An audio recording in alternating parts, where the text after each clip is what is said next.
भाग 6 आलसी उल्लू। कहानी। एक नदी के किनारे बरगद का एक प्राचीन पेड़ था। उस पेड़ पर एक आलसी उल्लू रहता था। एक दिन सवेरे सवेरे वह आलसी उल्लू पेड़ की शाखा पर बैठा ऊँघ रहा था। हरे भरे सघन वन से दो सुंदर कठफोड़वा पक्षी उड़ते हुए आए। वे एक तने पर बैठकर अपनी लंबी चोंच से ठक ठक करने लगे। उनकी ठक ठक की आवाज से आलसी उल्लू की नींद टूट गई। वह पास में कठफोड़वे को देखकर भड़क गया। वह अपने पंख फड़फड़ाता हुआ बोला, तुम यहाँ क्यों चले आए? क्या कर रहे हो? क्या मतलब क्या कर रहा हूँ? एक कठफोड़वा चकित स्वर में बोला, देखता नहीं है मैं अपना पेट भर रहा हूँ।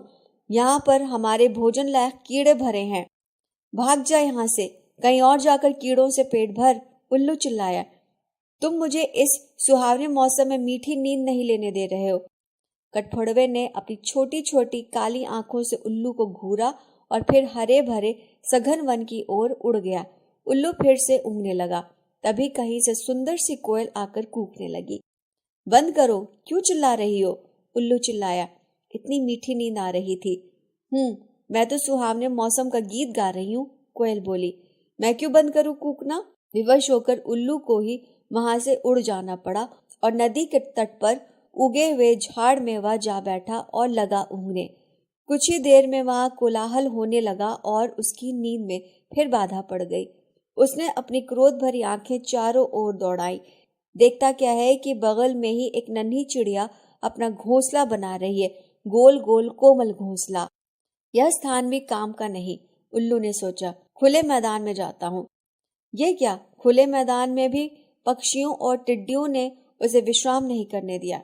इस प्रकार बेचारा उल्लू जहां भी गया वहां उसे जीवन की चहल पहल मिली। सभी विहक कीट पतंगे अपने अपने काम में लगे मिले।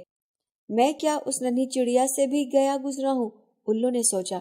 नहीं, मैं भी अपने लिए सुंदर सा घोंसला बनाता हूँ। पर तभी उसकी लंबी उड़ानों के बाद उसे थकान महसूस हुई। उसे मन ही मन विचारा, ठीक है, अभी सो लूं, कल काम करूंगा। अगले दिन सूर्योदय होते ही उल्लू ने घोंसला बनाने का काम फिर से टाल दिया।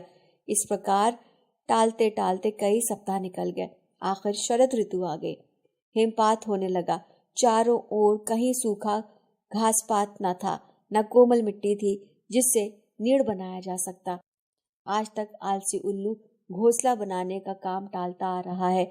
बस इधर उधर उड़ता रहता है। उसकी ठंडी रातें ठिठुरते हुए बीतती हैं।